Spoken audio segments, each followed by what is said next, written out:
Bom dia para quem é de dia e boa noite para quem é de noite. Eu sou João Batista, sou engenheiro eletricista com especialização em eletrônica, sou pesquisador bíblico, pesquisador ufológico e espiritualista. Bom, hoje nós vamos conversar sobre o que é o pecado, se ele realmente existe. Vamos então. Antes, um detalhe, não se esqueçam de clicar no gostei, aquele breguetinho gostei, e se inscrevam na TV Galáctica para receber as nossas atualizações. Bom, o pecado nem sempre existiu, sendo que na religião cristã israelita só passou a ser utilizado após a edição da lei mosaica. O que significa isto? Significa que antes da lei não havia o pecado, porque não havia nada que dissesse qual seria o comportamento das pessoas. Após a promulgação da lei, então passamos a ter o pecado. Os povos possuem uma constituição que determina o comportamento daquele povo.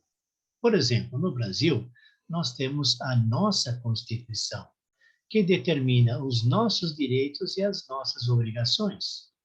Em países diferentes, há constituições diferentes.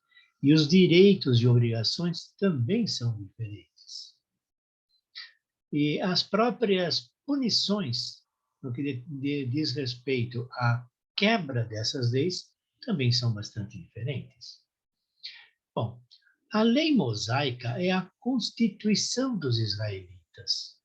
É a constituição que regia o povo de Israel.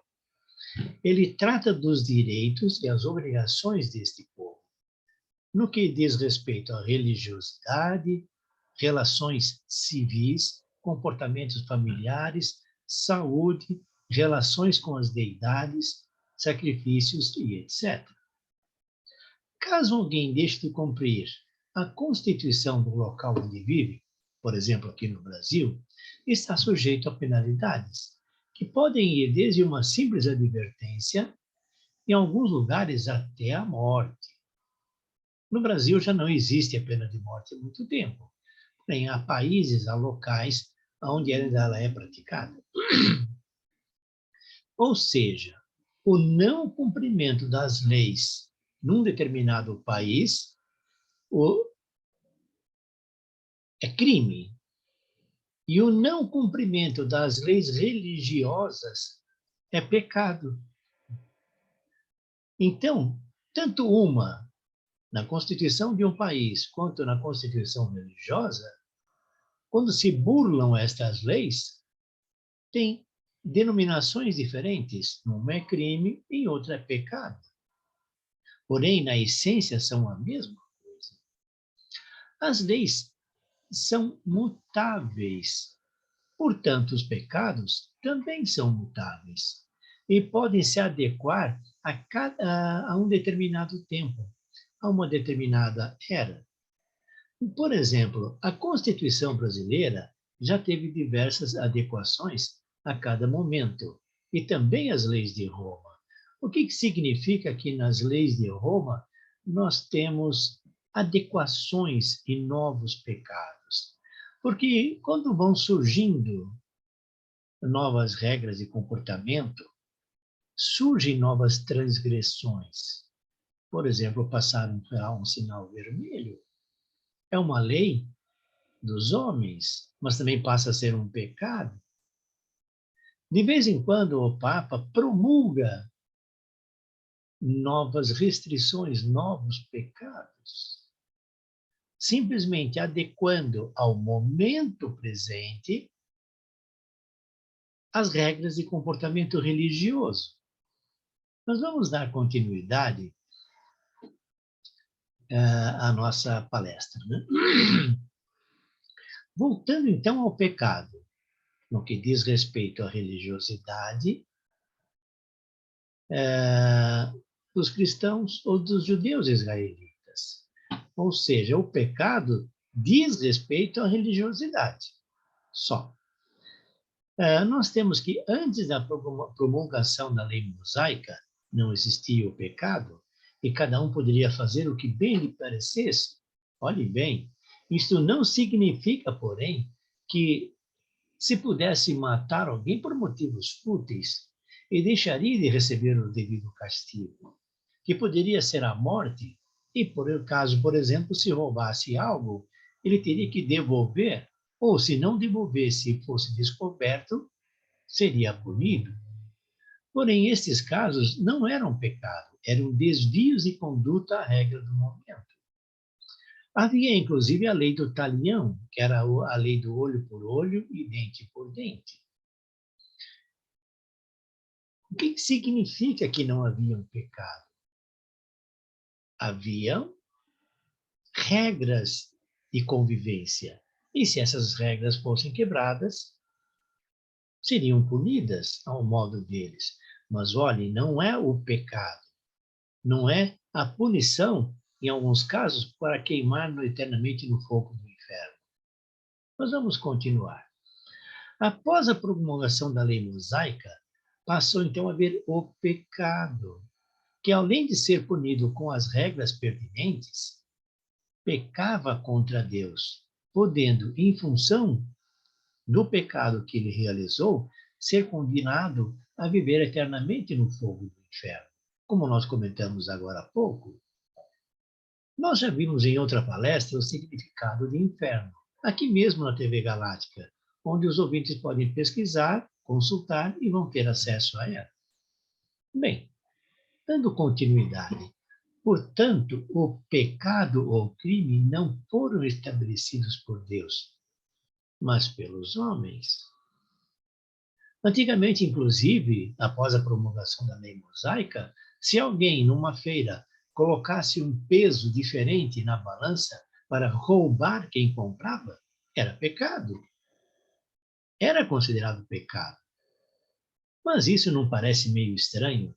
Por que roubar no peso da balança seria pecado com relação a Deus, e não apenas com relação aos homens? Porque a lei mosaica estabelecia tudo isto.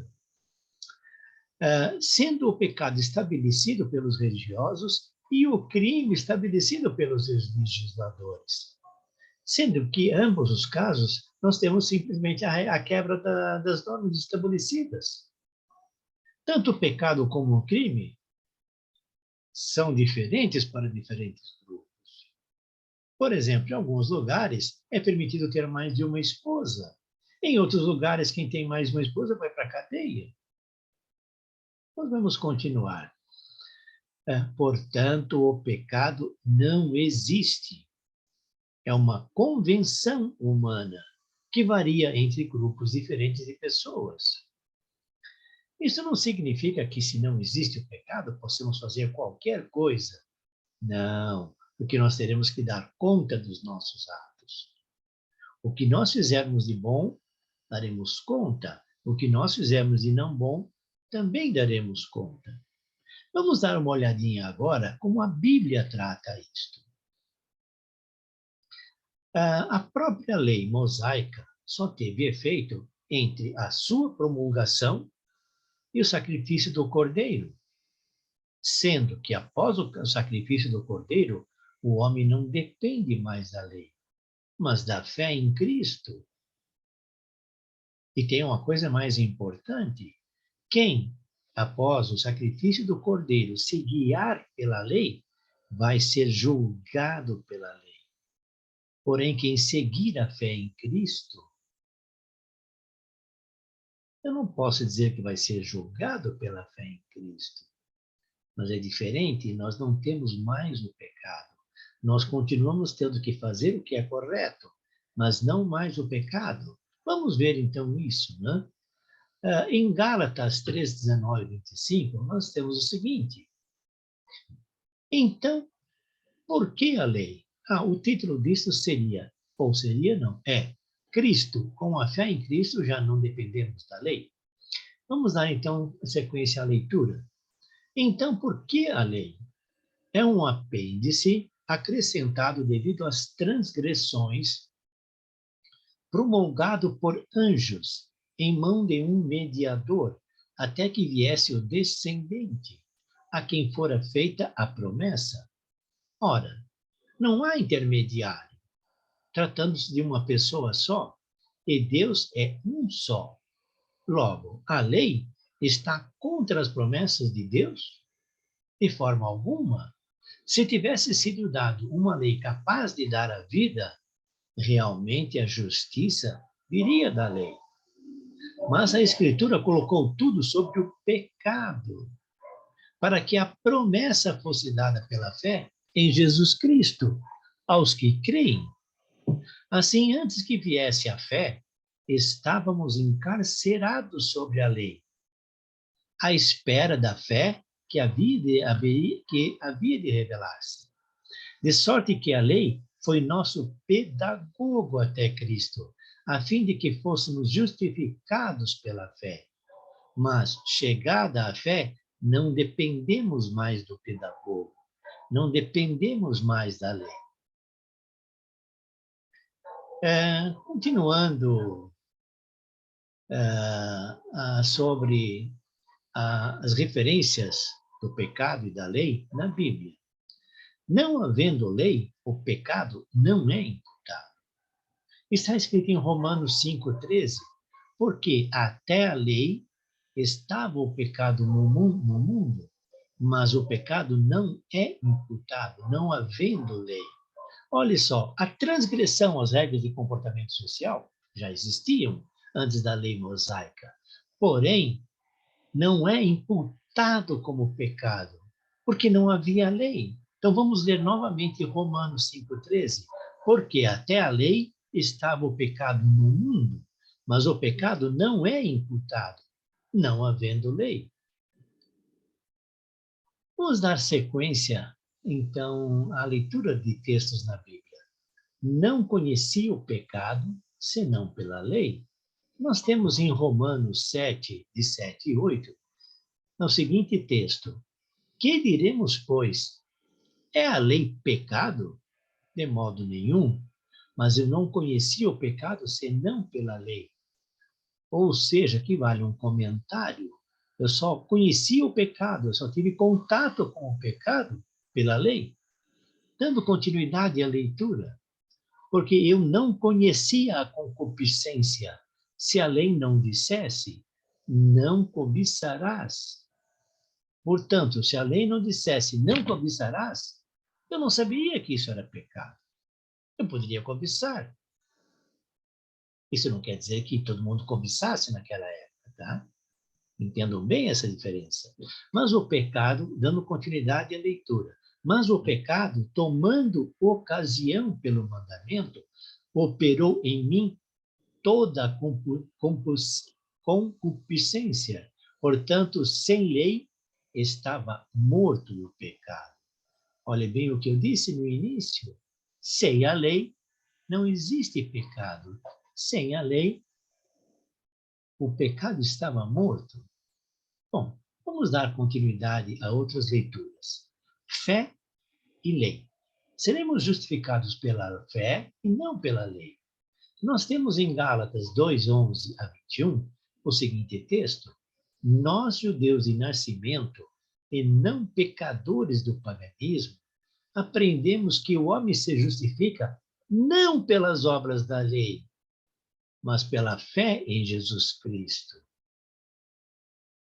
É por isso que temos fé em Jesus Cristo, esperando sermos justificados pela fé em Cristo e não pelas obras da lei. Pois, pelas obras da lei, homem algum é justificado.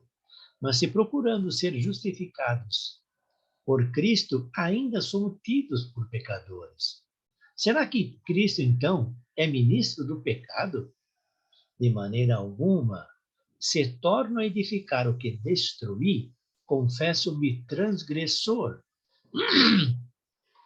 Na realidade, pela lei, morri para a lei, a fim de viver para Deus.